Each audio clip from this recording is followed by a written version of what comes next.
Okay. I've never heard of it. Today is Thursday, February 22nd, 2024. We're in a Curriculum and Learning Committee meeting at the School District of Menomonee Falls Board of Education.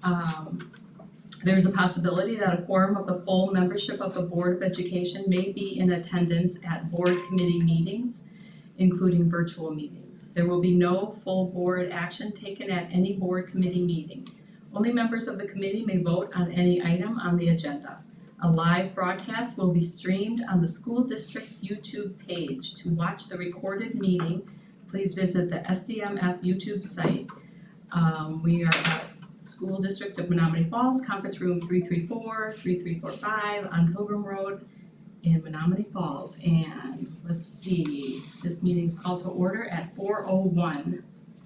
And it was properly posted, correct? Yes. Okay.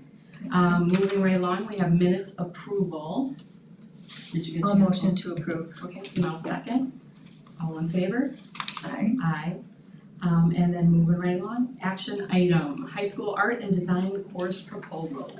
Yes, we're excited to bring you some proposed updated courses for the art department at the high school. So this has been many months in the work, lots of conversation and good discussion, and the team has really done some nice work. So this is, we had some changes a couple of years ago, and so we've made some further shifts. Those original changes were made before I arrived, and I think this will set us up to be in a good place for then to move art as a part of that curriculum cycle that I've talked about, and I'm putting the finishing touches on that. I'll have that for you later this spring to look at. So we'll have things spaced out as far as people can see, like, we've done a revision here, and then we'll do, relook at the curriculum in 5 years type of thing, so that we've always got some curriculum in revision, but it's spaced out for just capacity's sake and budgetary changes, those kinds of things. So we're moving into a cycle. But the art department did approach me this spring about this, or this fall about this, and we were able to fit it in. So I think that's a good thing. So we have Corey here, who is the chair of the, or co-chair of the art department. And we're excited to have her here, and then Dan DeBauer is also here, and I think Christina Taylor, the assistant principal, is here as well. So they've got some information to share. I'll let them get started, and then I'll probably chime in like they usually do. So thank you. And then I don't know if you can Yep. put it up. Okay. I'm gonna pull up, is it okay if I pull this up first? Yeah, perfect. Okay. So these are kind of the revised proposed revisions that we have, and I kind of have it color coded to try to make sense. One of the biggest things that we would like to do at the high school is start right now. We don't have like a foundation leading into specific courses. So we would like to have an introduction to 2D arts, where you would take that course, get a sampling of all the courses, painting, drawing, and then flow, if you like that, into more painting and drawing. And then the same thing with our digital media, an intro course to that, like a little sampling of Photoshop, Illustrator, and then if you enjoy that, flow down, and then an intro course into 3D. Learning the 3D arts and then flow down into there. The intro to 2D and the intro to 3D are courses we have currently. They're just named different, but they would work really well, like our sculpture class right now. We do plaster, clay, paper mache, and wire. So that would be our intro course. So you get the sampling, and then you go, okay, I like clay and I can go into ceramics. So it's not a new course, those two would just be a name change, but then they would be that first course you have to go into. And then the same thing with the pink, so the pink are just name changes. We're proposing, right now we have a computer design 1 and 2. It's basically a graphic design, and I think people don't recognize that term, computer design. Even I had a call from Meg Hanley that they had a student, what is computer design? And they're looking at it, and they're like, is that graphic? I'm like, yes, it's graphic design. So we just want to change the name so it's more recognizable to people. So anything in pink is just name changes. I guess I'll start with the green. So the intro, the green ones would be 2 new courses. So we don't have an intro digital course right now. So we want to introduce that as a new course. Again, it would kind of take samplings from photo, computer, just, give kids the exposure to those programs. So that would be a new course. And then we wanna add, we had digital illustration added 2 years ago.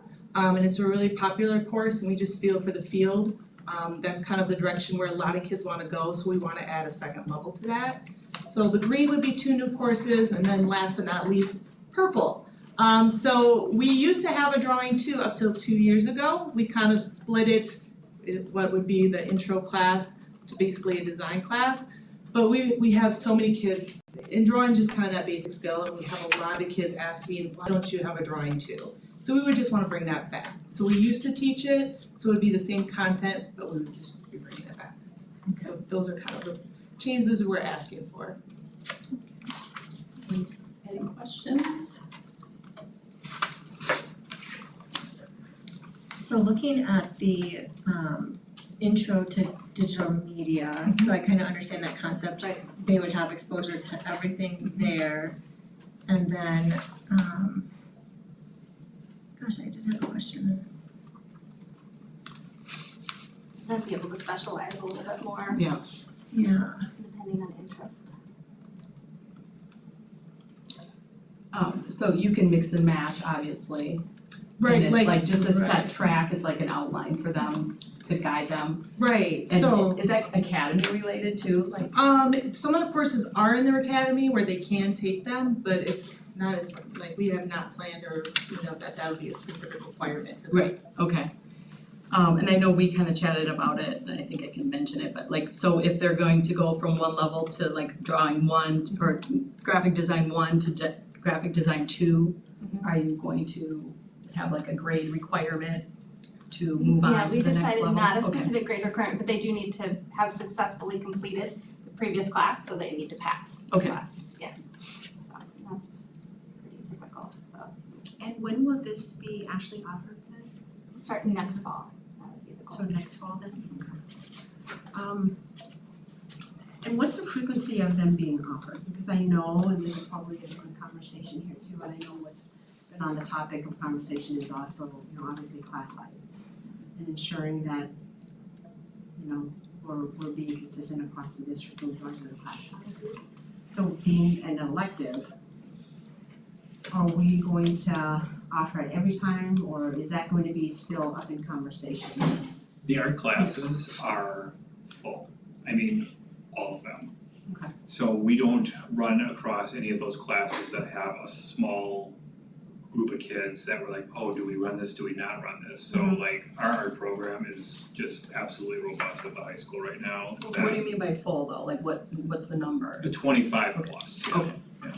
And realistically, they're all at 30 and we've been, in some cases, sneaking 31, 32 into some of the classes because of the popularity. I don't anticipate that being a problem, but it is Okay. something we discussed, we would expect there to be sufficient enrollment. That was part of our conversation, if you start dividing this too much, are you gonna have, are the classes gonna be too small? And we don't think they will be, No. but that's something that we'll be monitoring. Yeah, a huge compliment to the art department is they are bursting at the seams. Okay. Yeah. Good. Do you think that's like a more opportunity for kids to get in then with additional courses added? Absolutely. Looking at, we've got those intro classes that are offered now to, freshmen through seniors. The accessibility into the art program isn't just freshman year now, it can be any time during their time at the high school, yeah. So that freshman schedule can get so tight. Mhm. Yeah.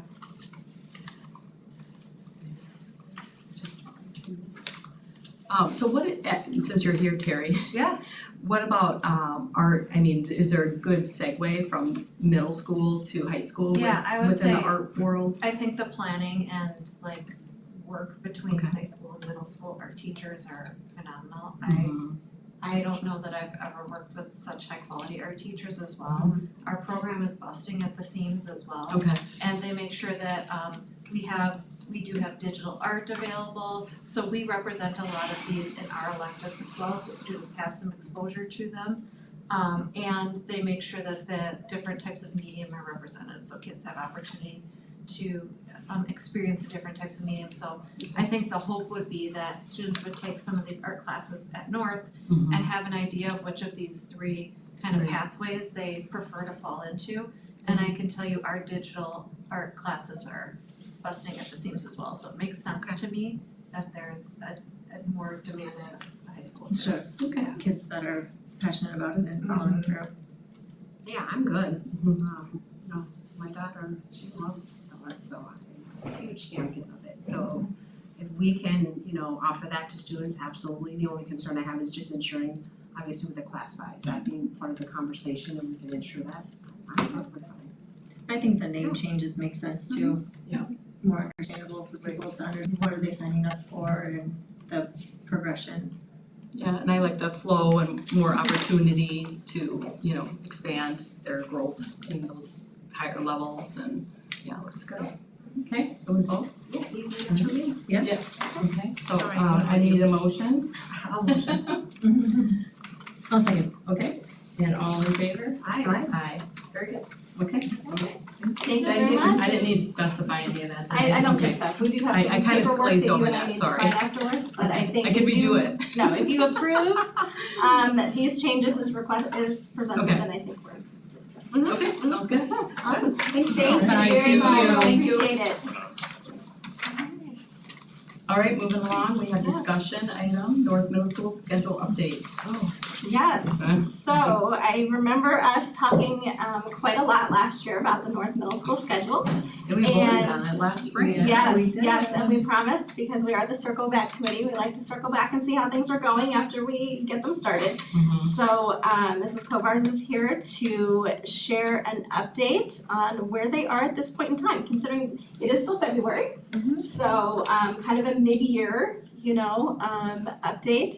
But I'll let her get started, and I'll just click for you, and I'll try to read the signs, but if I don't, you can Alright. say, turn the page. I feel like this is a victory lap, you guys. I am like so pleased with the outcome of our schedule change, and I think when we walk through some of the data that I can show and just like how it's affected our culture, I think we'll all feel like it's a victory lap, and I also, like, I hope you guys feel like it's a victory lap, because I know it was a risk, right? Like, I was a brand new administrator here, and it was a big change, and there was some concerns about the change, and you guys acknowledged what the people in our school were saying of like this was a needed change and it would be a benefit, and you listened to us and you took the risk to make it happen, so I'm just really appreciative.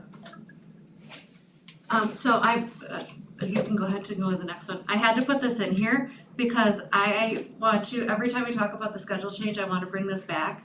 Like, we had a class that was scheduled in a 3F time slot. I say this to a lot of people, I have 2 master's degrees, but when I saw 3F, my brain exploded. I couldn't read this thing. So we went from something that was really complicated, as well as it really tracked our students into pathways and classes together, to something that makes sense, is flexible, meets our kids' needs, and gives them more options, as well as, I believe, change the culture of our school. So I had this in our staff newsletter early in the school year. There would have never been an opportunity for me to take this picture last school year. This Yeah, is, that's right. Always someone this is when class is happening. I think it was first hour of the day, and I'm like, you know what, I know we all feel it, but let me like show and like, let's picture what the change is. I walk down the halls, and now my favorite thing to say to students is, so happy to see that pass in your hands. We couldn't differentiate who was supposed to be there, who wasn't, chasing kids around. True. I mean, it just created a culture in which learning can happen. The feedback from teachers about like the noise level in the hallways while they're trying to teach, and how that creates an academic environment has been really positive. The culture change also showed up in our behavioral data. I hypothesized that our behavioral data would improve with a change to the schedule. I did not hypothesize that it would decrease our behavior referrals by 50%. Like, That's substantial. yeah, it's kind of shockingly substantial. I grabbed that data point and I was like, holy cats. I was talking to Mr. Munoz about it, and he goes, the one that stands out to me is that end Yeah. one, that OSS piece. I was gonna Yeah. I was gonna ask about that. Yep, and we Actually- talked about it. Yeah, but full disclosure, I talked about it very positively. I mean, like, yeah, these are great numbers, the difference between one year to the next. And I said, it's just that last one that Yeah. is a little bit of an outlier. And the reality is, we've still had some big behavioral incidents in our school. We've had some significant ones. We've had, I think, I was counting my way here, I think it was 4 situations that we've led to pre-expulsions. Every pre-expulsion is accompanied with a 5-day out-of-school suspension. So, I don't think a schedule change is going to be a magic wand to make sure that we don't have big, negative choices at times.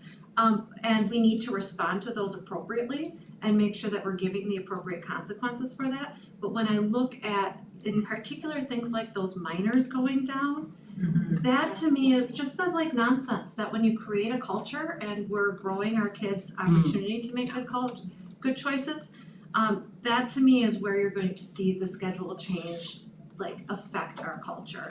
And I'm glad then that we have the capacity to respond to when those big negative things happen and we can respond appropriately. We're not stuck in that, cycle of cycling through, kids coming in the office all the time. And every one of those changes represents increased academic minutes, more time in the classroom, more time learning.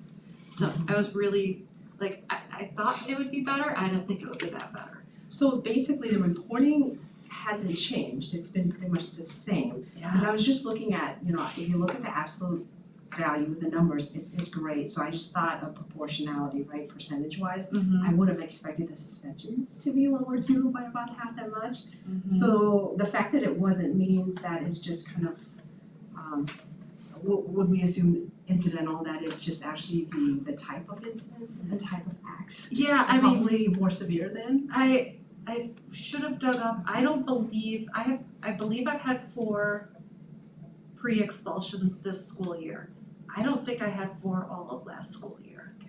So, the incidents that have happened have been big enough, and when we talk about pre-expulsion, it's when we're talking about a significant concern to school safety. Okay. So we've had things that we need to respond to in that way. And obviously we want those numbers to go down as well so that our students again are in the classroom and learning. So we work on plans to be able to, most of those pre-expulsions in a middle school setting will come up with a contract to make sure that that student is able to be successful and to be surrounded so that they can continue their academic experience. So we're getting plans in place. I hope that we will be able to see those numbers decrease, but I also I want to respond appropriately, not because of a number that shows up on a spreadsheet. When something happens, I don't want to say, boy, I don't want our numbers to be too high. I want us to say, this is what happened and this is the appropriate response for it. And a schedule change is just a factor of it all, it's not Yeah, the right. direct, It's immediately definitely- directly related, Was I mean, never it is a intended to, good piece of it, but But it's definitely that, those minor behaviors would be the things that are happening in the, Yes. would have been happening in the hallway Right. last year that are no longer Yeah, happening. like the So minors are schedule almost like definitely you could see, took the minors down and, definitely some of the major behaviors, but, sometimes some of those big behaviors are going to be beyond, the factors that school can control. Yeah, and one thing that I'll add in is that me being new this year, all the principals, Terry included, but including Dan, all the principals know that I very much appreciate being made aware of things right away, and they have been doing that. Whether it be a text or a phone call, obviously they're handling the situation, but the awareness, my awareness of it, what I can do to assist, whatever it is, in some instances, it's been great at the middle school, the high school, all buildings. So that one-to-one responsiveness is something particular to me that I like to do, and I'll continue to do that. But we can get to that in the next section of the presentation as well. yeah, true.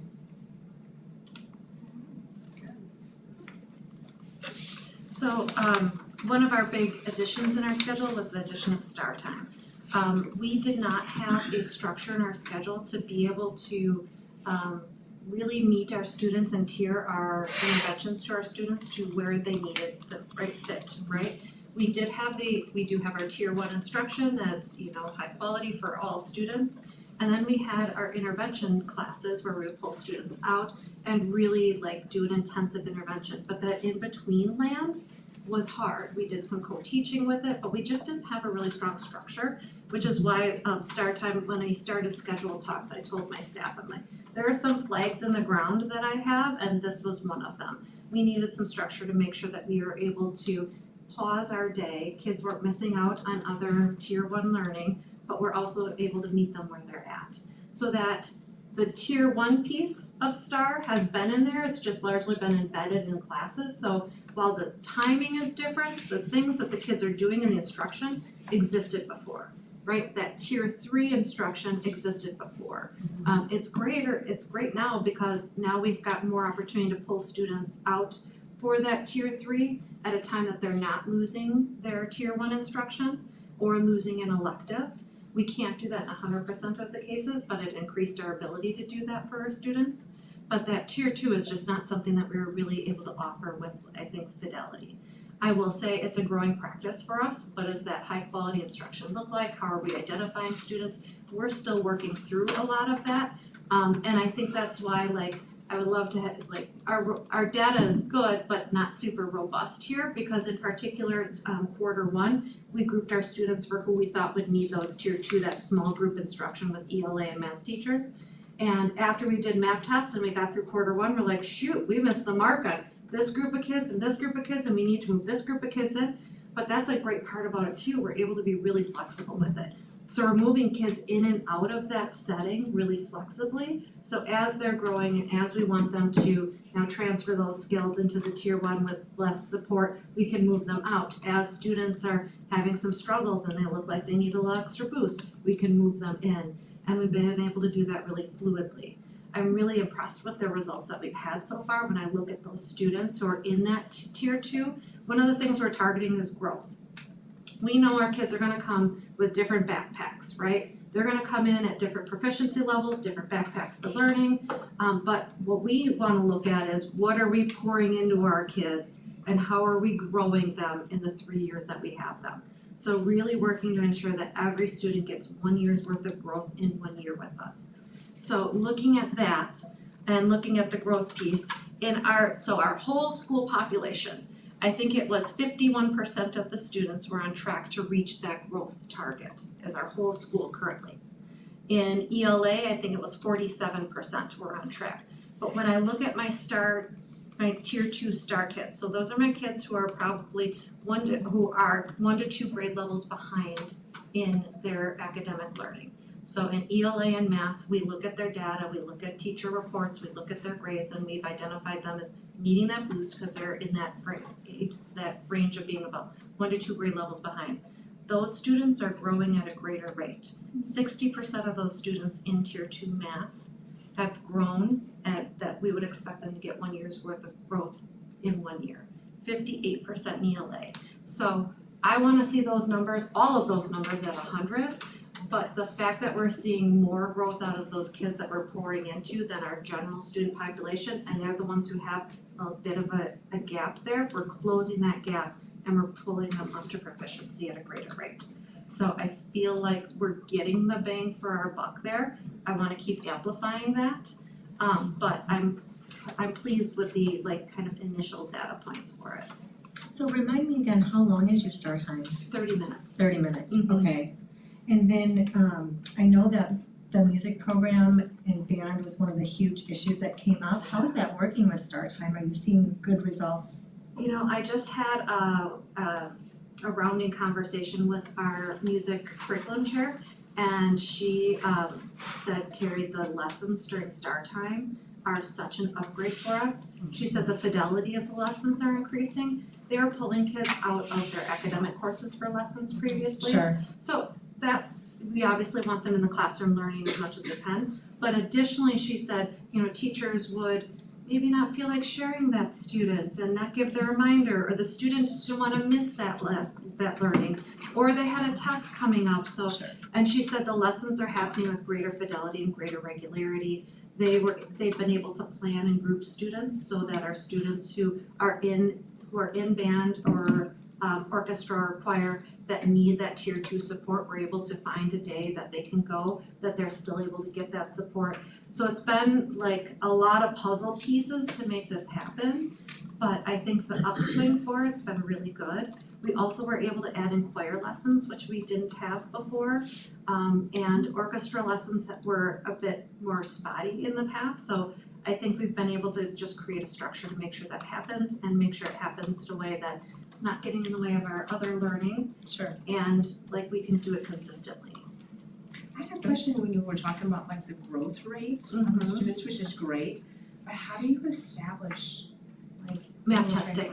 The map testing? Yeah, so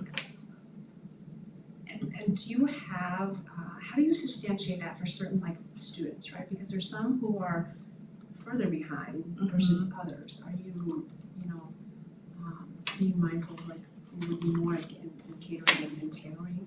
yeah, so when you Type look of at the intervention. data of like if they're getting 1 year's worth of growth over, MAP has normed all of that. So each student will take that MAP test and it will tell us what's the number of points that we expect that would represent their learning, that they would go up in 1 year's time. Our kids that are accelerated, those points can look like less than our kids who are, we expect on MAP in second grade, they go up like, do you remember, it's like, It could be like 10 points, yes, you know, because there's just so much more room at the young ages there. And then as you get older, it might be 2 points, yes. you know, it just varies that way. So they've normed all of that data for us nationally so that they can say like a kid who scores here, for them to get 1 year's average growth, this is what we would expect them to score at the end of the year. So we're using that data to say, are they on track to do what is nationally normed for what's represents 1 year's worth of growth? Does that make sense? Yes, but for our kids though, so you're saying how do we tailor that to them? Because some kids aren't really good testing those.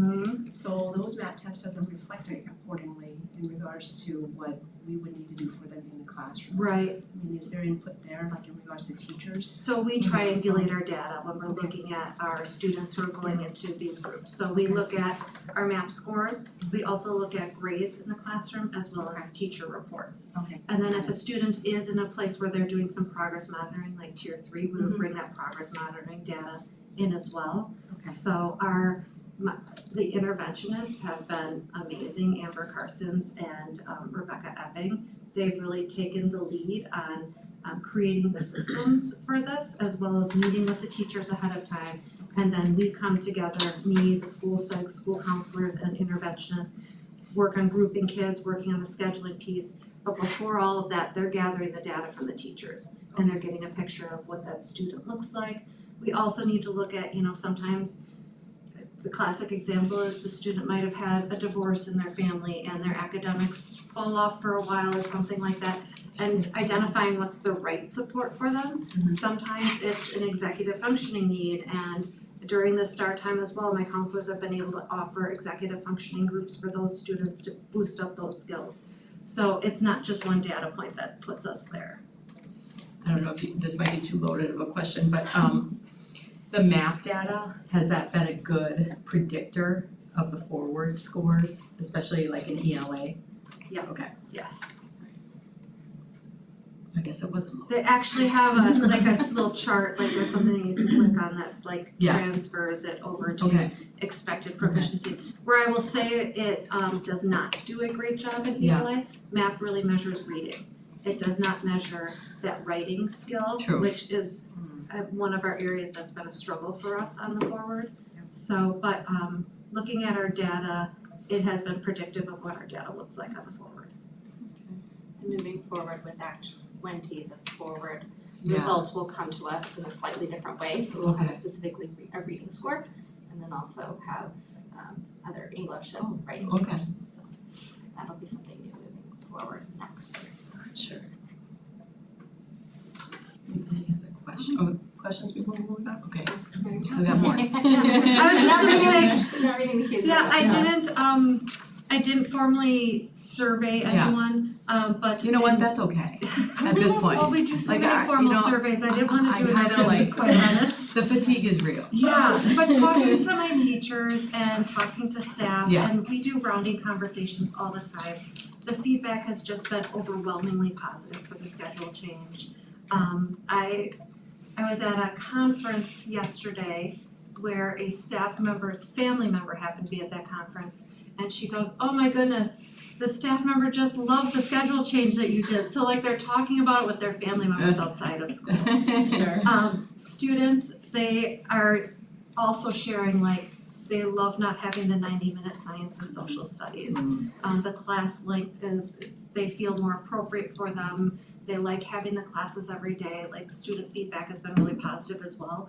And when I have opportunities to talk to families, I actually had a parent of one of our students who is a district administrator in another district who called me and said, can you walk me through your schedule change and how you did that? Because we're trying to figure out how to schedule our middle school. Yeah, why So- reinvent the wheel? Right, Pass it on. yeah, so, I guess with that said, any pain points or rooms for improvement? that's the next one, that's the next one. Oh. I call them growing pains. That was like subliminal, you knew that. I knew that was Reading minds. As we talked about when I brought the schedule change, there's no perfect schedule. Yeah. So there's going to be some pain points no matter what. Some of them are going to be things that we're gonna grow into and figure out better. Some of them are gonna be things that we're just gonna have to live with and figure out.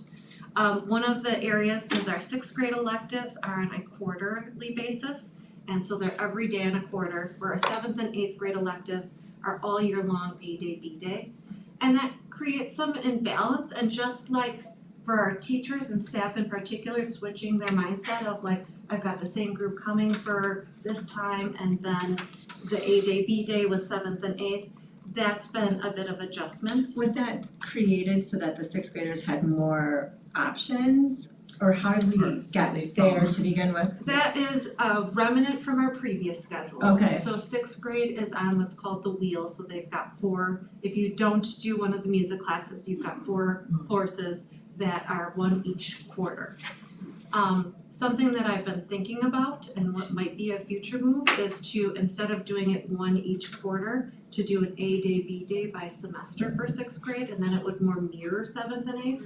Amy and I talked about it for this year and we felt like, we've done enough changes. We don't wanna knee jerk and change something else. I also want the message to be to all of our staff and students and families that like, they are not going to have a new schedule every year, Right. right? Yeah. Like, this is gonna be consistently our framework and we need to figure that out, but that might be an easy tweak. But there wasn't a huge uptick either, so some of our elective teachers, if they've got that sixth grade elective on the A-Day, B-Day, they can have an imbalance of preps. So their preps aren't necessarily 2 on an A-Day, 2 on a B-Day because of that sixth grade elective piece.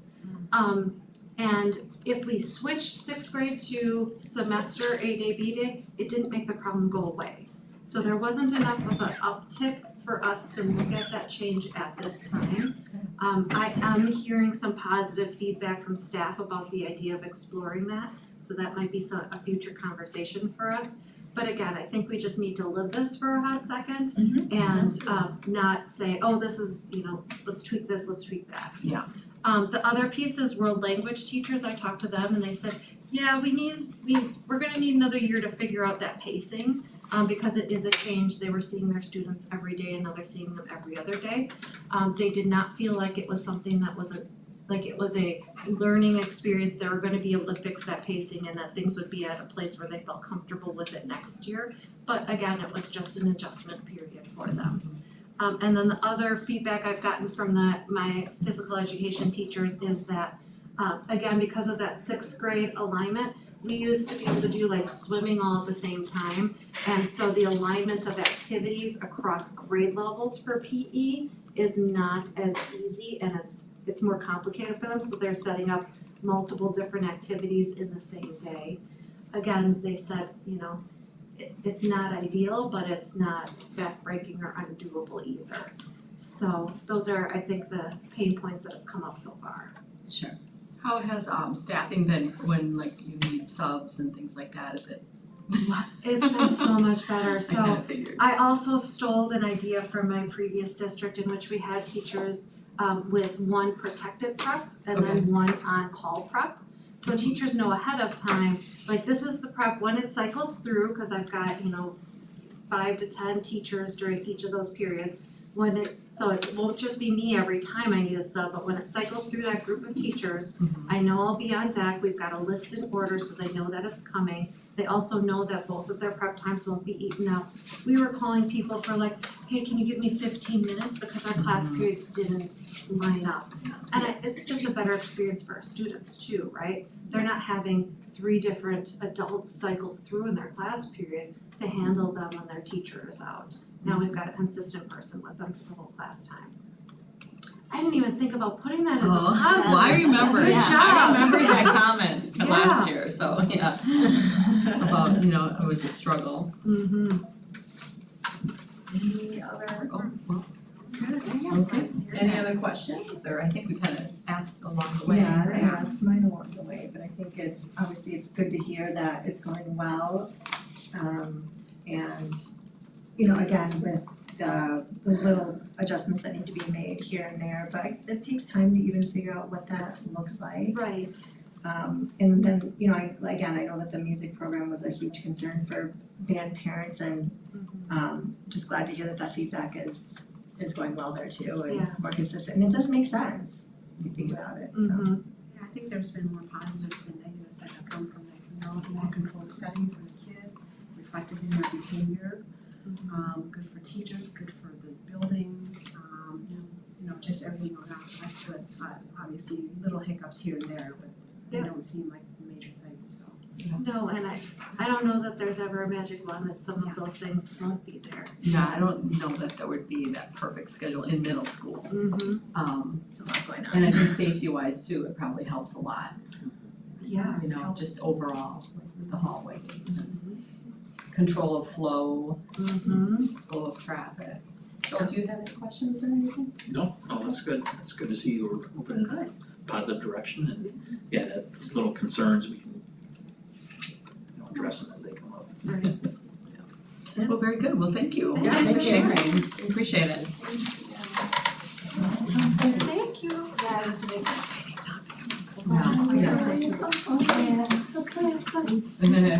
Yeah, enjoy the daylight still. Yeah, oh, my son's got his one and only choir concert this year, Oh, so awesome. going to that. All right. Have fun. Glad that works. Alrighty, so moving along to another topic.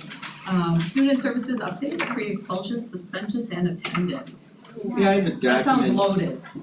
Yeah, it kind of is. There's a flow chart in front of you and special thanks to Becky. And that's loaded too. Oh my. Is there a chart to read this chart? I can explain actually in Okay. brief. So this sort of thing, with 20 years in the buildings, either as an assistant principal or a principal, before being superintendent, this sort of thing is sort of home base. But I do want to reinforce it from one sort of standpoint is expulsion is an extremely serious process.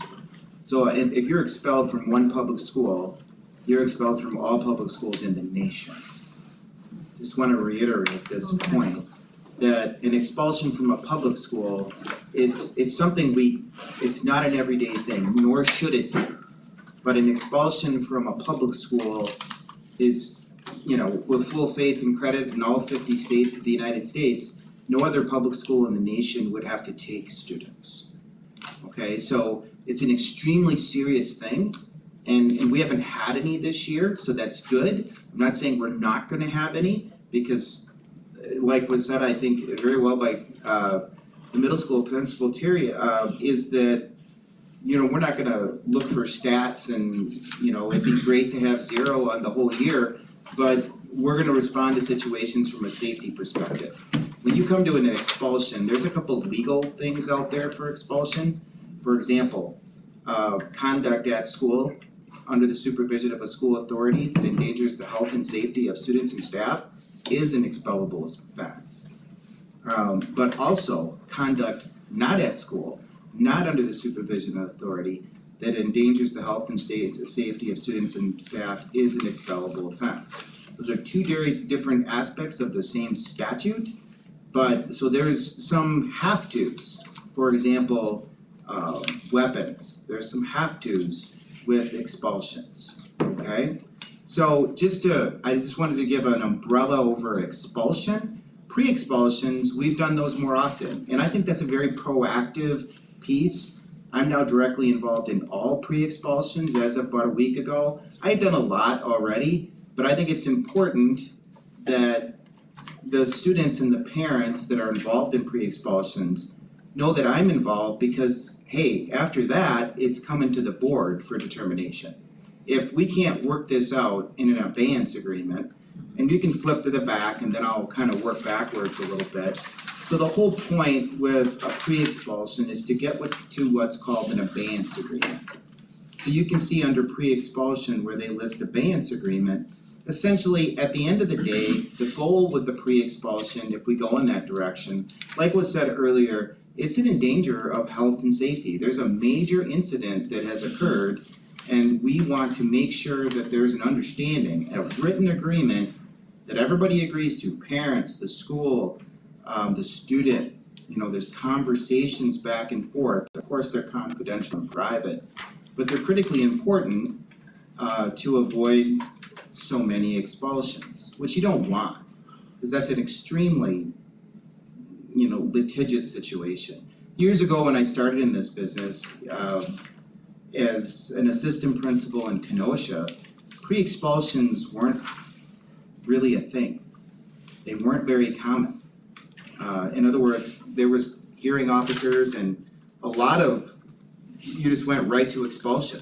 That's just the way it was back in the day, if you will, just dating myself to my late 20s. But I think over the years, there has been a growth of what's called a pre-expulsion and a pre-expulsion process. So we've refined it, we've set on a process, and I think we're in a good place with this in the district. So district office is involved. You want to flip to the front page in terms of the flow chart. If there's a decision to go to a pre-expulsion, there's some direct involvement, there's some timelines in terms of days of suspension. So any student who's suspended without a pre-expulsion or actually an expulsion, they can only be suspended for 5 consecutive days. That's the law, right? So special education students can only be suspended for 10 total days in a year without a change of placement, meaning that's why some of that other information is listed in here. Because there's some law for special education students that's a little bit different. So this flow chart accounts for all that.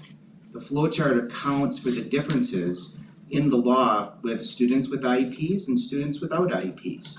And that's listed in here. That's why you see the distinction in the flow charts, okay? So I wanted to make sure that this was all very clear because these are the most serious things. Now, this is about 1% of, or less, of situations we deal with. But you do the principalship long enough or the assistant principalship long enough, some of these things weigh on you pretty heavy because you want the best for all students, even students who make mistakes and poor decisions.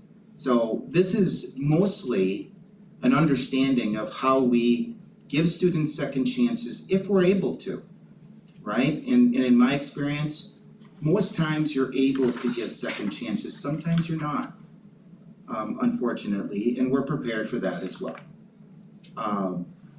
So in terms of attendance in the district, it has been a challenge in all buildings, to be very direct. And there's challenges that all the administrators and support staff who work in attendance are aware of. So it's not isolated to any one building. There's flows of attendance challenges in all the buildings, but it's something that we're on top of, that there's regular management of, there's legal letters that have to go out in terms of, all are part of 5 days in a given semester or 10 days total in a year. There's some litigious things there as well.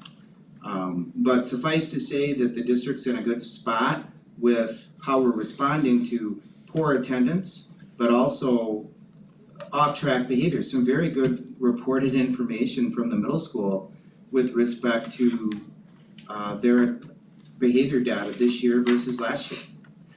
It's outstanding, and I think it was a fair point. I mean, Terry and I were just talking about it in the lunchroom midday today.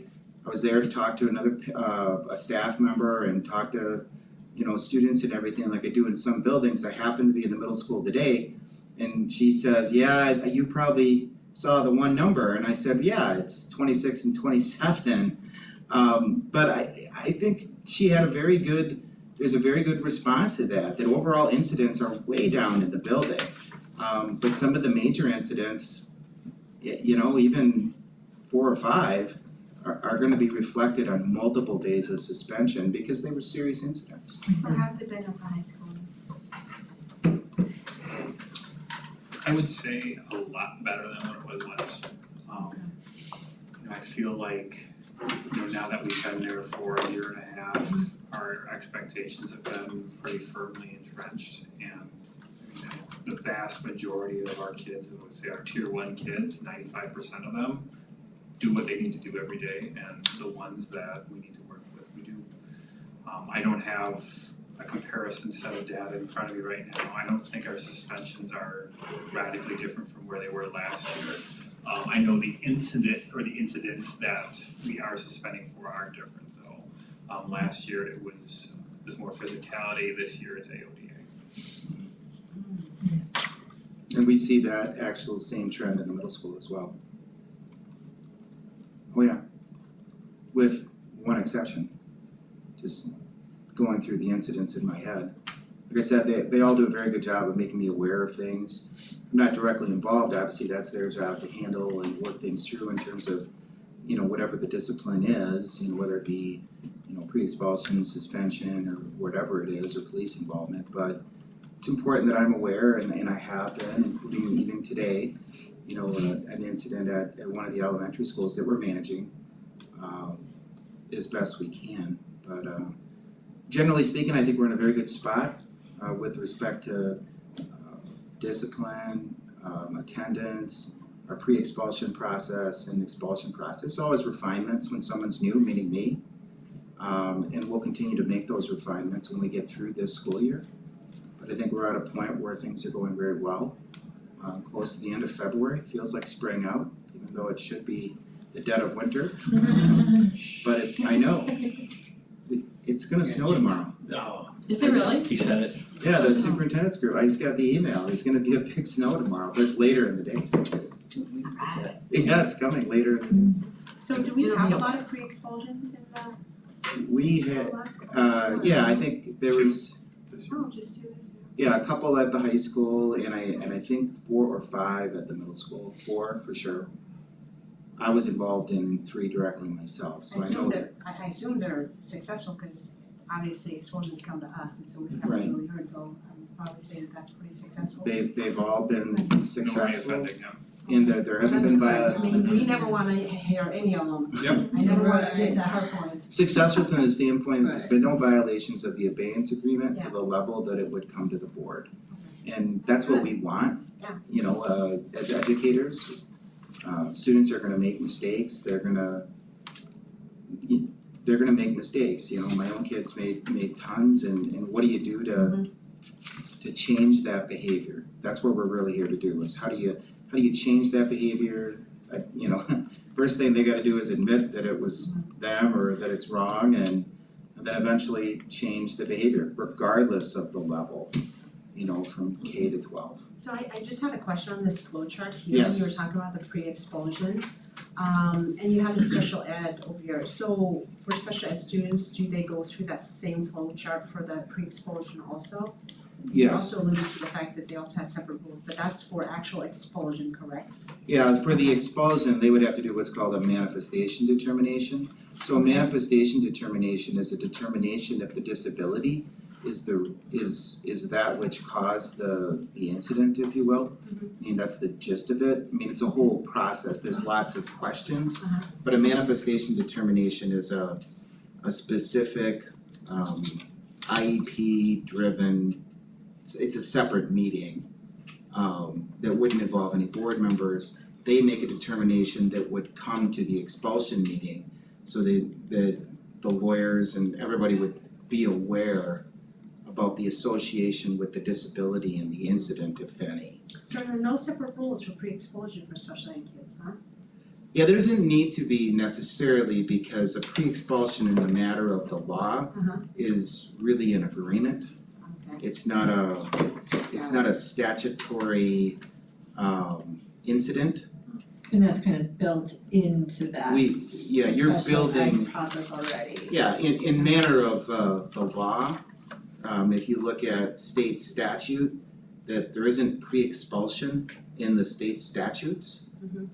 We're very aware of that, and I think that's why when I started in this, whenever that was, 20 years ago, in Kenosha, 20-some years ago in Kenosha as an AP, that didn't exist probably because it's not in statute. So it's essentially, we call it a pre-expulsion, but it's really an agreement. It's a mutual agreement between the parents and the school and the student. And if they don't choose to go with the mutual agreement, then, we have the expulsion process, as a way to do it. Like I said, when I got into this, 2001-ish in that zone, everything went to expulsion. When I went through grad school, there was not even a mention of an abeyance agreement or pre-expulsions. It started coming into the conferences, 20-some years ago, we read about it, there were some model ones out there, and now they've become a lot more mainstream. I would say the vast majority of school districts have some form of it. Yeah. Some may not call it a pre-expulsion, some call it a flat abeyance agreement, because the word pre-expulsion can be confusing. Like, where is that legal process? So, that's the history of it over time. There's other side legal things too that used to be more common 20 years ago. Can you just clarify for me on Yes. this flow chart, in the green, 5 days of out of school suspension is automatic with notice of expulsion, and then it says regular ed up to Yeah. 15, Yeah, that's a good point. So you can extend, if there's a regular education student, you can extend a suspension beyond 5 days only if you're going to expulsion. But you can extend it up to 15 total days. So Gotcha. the difference with So a there's sped a student, minimum it's up to max. 10 cumulative days, Gotcha, because 10 days is in federal law about change of placement. okay. So that's why there's a distinction there, and it's an important distinction. So there's a legal clock, so 15 days for regular ed, 10 for special ed. And the difference has to do with a legal word, it's called change of placement. But it's a good question, sorry, I didn't. And then one more thing, would we be able to get some data on the attendance when you're presenting at the board? Yeah. I think you usually do that. Yeah. But, some numbers. One piece that I would say too for pre-expulsion students with IEPs, their case managers are always at those meetings. And Oh, there's yeah. Very good there is point. a huge chance that we are opening up the IEP and making some changes too. Yeah. Like it's a very good point. There's a part of every IEP where they don't always have what's called the behavior intervention plan, but you can. So there's things like that, that's just one tool, or things called functional behavioral assessments. There's all these little nuances inside of the IEP that it's a great point. If they are special education students, it is an opportunity to open up the IEP, make an adjustment so that they're more successful long-term. This is just a question, side note question, but because I remember last year you started up bullying. Gee, how is that going? Why don't you talk about the whole thing, it's comprehensive, Is it? yeah, go ahead. Oh, you don't have a. What's going on here? Uh-oh. wanted me to talk, so Sorry. I didn't make fun of you. Oh, is that just today or? No, I've kind of like a cold, but my voice just disappeared today. Okay. So we started the anti-bullying task force, which had the students and the staff, last year, and then we started the tip line. Yeah. And that, I will pull the data and I'll bring it actually, to our meeting. But I would say we get about, it's anonymous. Yeah. And we get about to look at the data, but maybe 5 or 6 a quarter. It's probably maybe 10 a semester, but of those, ones that we can actually do something with are maybe 1 to 3. Because if it's anonymous and they don't put enough information in, we have nowhere to go, like who do we talk to, we have no idea. So we've done some work at our homerooms, but we have anti-bullying homerooms to make that clear, like we want you to use this, it's okay that it's anonymous, but you have to give us enough to work with. So this is anecdotal, we haven't pulled anything, but I had a student today come in and talk, it was a male student, talk about another male student that he feels is just like bugging him, I wouldn't use the word bullying, but bugging him.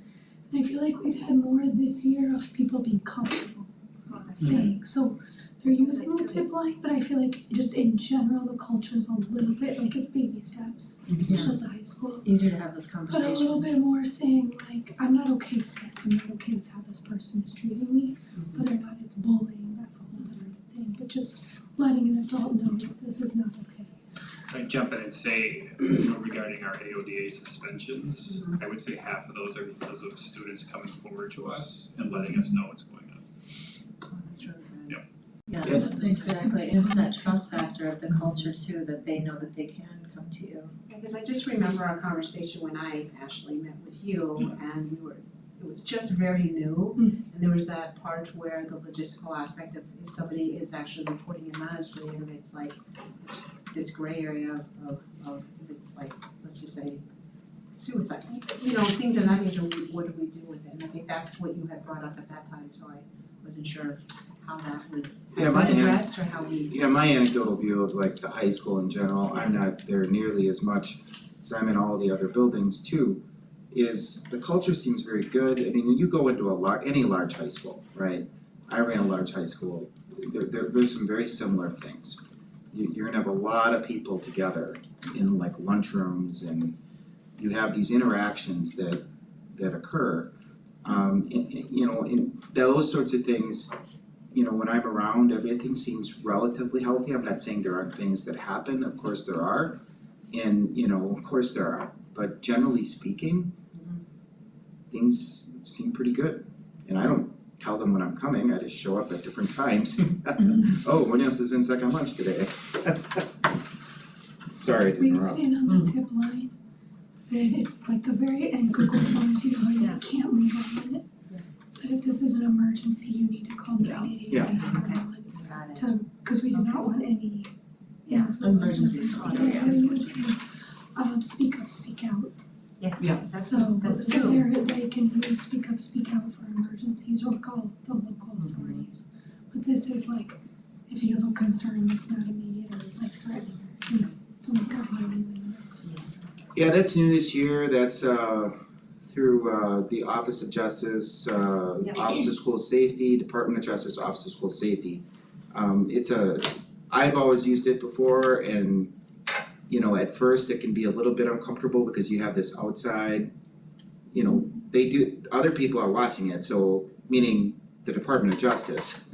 So if something gets out there and it has to do with, they're gonna be at a park doing this, they're gonna call 911. Right, so that's the nice thing about it, is that we know that there's backup with it. Because sometimes if you create something yourself, it's like, okay, is it open 24/7? Is somebody watching it? What if they put something in there and you don't see it or? There's a liability. Yeah, Yeah, right. we're really worried about like, Thank you, I was just curious about that bullying thing, so I'd be kind of curious to see how successful it's been and, how it was played, so. Ms. Taylor's done excellent work with it, and there's additional components to our reflection room and everything this year too. So, and I don't wanna get stuck in the weeds on things, maybe we can talk about that on Yeah, Monday that'd when be we great. come, so. Mhm. like some extra. And I've heard some things about Miss Taylor, that she keeps finding kids' names. Okay. This one is the best. Oh, okay. Very scary right now. That's a good thing, it's really a good thing, so. I have a question regarding like timeline, is there, I see like you got 10 days that we do. Yep. From incident to decision on expulsion to expulsion hearing, is there like a statutory limit of? Yeah, you have 15 days to get it all done. Okay. So the expulsion has to happen inside of that 15 days. So there would be legal involved, so if hopefully we never have to do this, of course. Sure. Like less than 1% of the time, it's more for people that are watching online or they look on video, that expulsion isn't something we go to lightly. Right. But if we have to go there, it has to be inside of 15 days, and it would be, And that's, the hearing would have to be within that 15 Yes. days, okay. yes. And so in the situation, let's say we have an example of police department's doing an investigation. Yep. Right, it's day 11. We have to give a 5-day notice of the expulsion hearing. Yeah. Does that mean it's not gonna happen? What do we do? Well, let's put it this way, Always gonna back it. those are things that are managed along the way. Okay. Right, there has to be active conversations with staff to make we have to leave that open. Yes, we do. Just one of them? Thank you, sorry. Yeah, who's vacuuming? Why don't you hold off for right now? Thank you, sir. Sorry. Open meetings. Yeah, open meetings, yeah, it has to be open. So, those are things that have to be managed along the way. Okay. An expulsion is extremely litigious process, so our school attorneys from Atoles would be directly involved. Hopefully we never have to do this, but if we did, they'd be managing those timelines, the packets. That's why the flow chart is very good, because Good, thank you. it has to be inside of the 15 days, 10 for special ed, and that we'd be very aggressive about making sure that, because that's really what it comes down to. Because there's appeal, I didn't put all the appeal processes in here, there's that sort of thing as well. Sure. But Sure. Any other questions? Or anything just else? on an interesting side note, Yeah. one of the first expulsions that I ever did when I was 29 was appealed to the state superintendent, and the deputy superintendent's the one, and I have his signature, was Tony Evers. Oh, wow. He was the guy who made the ruling Throwback. in supporting the district's position. So, quick thing, withdrawals. What Yeah. does that fit into this or no? It doesn't, so It's kinda like a different outlier, right? that is so a withdrawal agreement was very popular 20-some years ago. Okay. So that's a litigious agreement that was popular with school attorneys 20-some years ago. And it still exists, but there's a lot of legalese with it. It's not in there because it's technically neither. It's technically none of that. Okay. So, but it's more of a tool in the toolbox of any school district's legal representation. So withdrawal agreement, like they'll leave the school and not come back, but they could go somewhere else. Right, Okay. they exist, but it's not a common piece at all. There's tools like that exist. They were more common before pre-expulsions, very common. So most of the time we work through this process. This is where we Absolutely, start. absolutely, Pre-exposure is Yeah. common. very common, yes. Well, common, because it's a way, or else we would have to go right to expulsion. The process in the state coming to these pre-expulsions being like a lead process was, there used to be hearing officers. Like there was a period of time where when you went to the school board convention, they were advising everybody, and some still do, have hearing officers. So then there'd be somebody else, not the school board, sitting as a hearing officer to hear all of these expulsions, because there'd be so many. So all the pre-expulsions would go to essentially full expulsions. But like I said, there is a substantial legal penalty for expulsions. It's on your record the rest of your life. That's a permanent mark. We wanna not use it unless we absolutely have to. Serious. Alright, any other comments or questions or anything else you wanna share? Alrighty, so thank you, thanks for that information, thanks for sharing your Look forward to Monday. latest. Oh, it's coming up. Yeah, it's not that far away. I'm only thinking one meeting at a time. now that sounds we've good. canceled our 5:30 meeting, I'll be at the library board meeting at 5 o'clock. So then I'll walk I up. had to remind him. Thank you, I was at five. 6 though, I'm telling them I'm leaving at 6. Yeah, right. I will walk up to the Prioritize side. the agenda. Nope, we got it. I mean, that other meeting maybe. You guys can help me out with that maybe. No. All right, so moving along, thank you. I hope your voice gets better. Don't whisper, that would be my advice. Do not whisper, whispering's bad. That's right. You strain your voice, yeah, you strain your voice if you whisper. Really? Yeah, I work with voice, so. Wow. Yeah, if you whisper, you're straining more. So Really? just, He if told you me to have to stop talk, talking. just talk easy, nice and easy, or just don't, rest your Felt voice. bad. Alrighty, so now we'll go over committee calendar, are we that far along? We are. Oh my gosh. We are. Okay, thanks you guys. Thanks for that. Yeah, Thank you very all. much. So Thank you. yes, just wanted to update everybody on where we are in our calendar and some of the shifts that we made. So so this was this month, we did shift all of those academic updates to the full board. So yes, high school will be this next week and then middle school and then the elementaries, Oh, okay. so in subsequent weeks. Alright. And then we shifted textbook adoptions. One of the textbooks that's being requested for renewal for one of the AP classes has just been published, so we're waiting now for those copies, so we have them for review. So that is tentatively planned for March, but it'll depend on textbook delivery, so we'll play So that the one by ear. stats. Stats and AP Econ. AP Econ, thank you. Really riveting, yeah, I'm so excited. And really hot off the press, so that should be ready. We are still waiting for some Educator Academy course potential changes. We're working with UW Milwaukee to work on that, so Yeah. that potentially could come in March. And we've had a number of these other items tonight. And then looking into March, we typically, I think, although we didn't do this last year, I think historically any leverage items have been brought forward. So I'll work with Caitlin on where we are in that process and whether that's appropriate in March. Student travel requests, so we have those overnight and out-of-state trip requests we'll bring. We'll have updates on all of the pilot things happening Okay, and then potentially, hopefully, those textbook adoptions, and if necessary, we'll move that to April. We do have 2 meetings in April anticipating updates as well as just adoption recommendations, so lots of things coming there. A couple of things that we did add to the calendar and then a couple of things we haven't added yet, but we'll still plug in.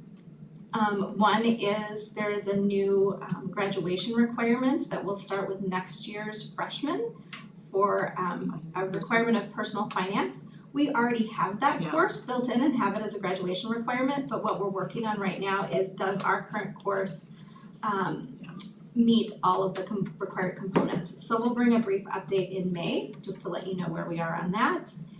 And then I anticipate in June that we will be looking at bringing to you some new 4K report cards. So with Act 20, there is some professional development requirements for 4K through 3rd grade. Okay. And our 4-year-old kindergarten teachers have typically been on a different schedule than the rest of the elementaries. So they report out on semesters and our elementaries report out on trimesters, which then shifts what days they have work days versus professional development. So this was something that had been discussed prior to my arrival, had been discussed administratively for a while. And we talked with the 4K teachers this year and decided we had to make this shift. So it means that we'll be taking, and it's a good time to renew. We won't just be taking the 4K semester report cards and making them trimesters. It's really an opportunity to kind of revise the work. So I started that work with them, and my goal is to have that done before school is out, but we'll see how we do on that. So anyway, what we will be bringing to you are 4K report cards for us to pilot next year. We always want to give it a year to try it out and make some tweaks if we need to. So okay. plan to bring that. And then I also will be bringing at some point where we can fit it in that curriculum cycle for you to see, that kind of long range plan. And also we'll be bringing you an update on GT. we did some good work around that early this year. Because both of our GT coordinators currently are heavily involved in pilot work, we've kind of put a little bit of pause on that, and we'll pick it back up.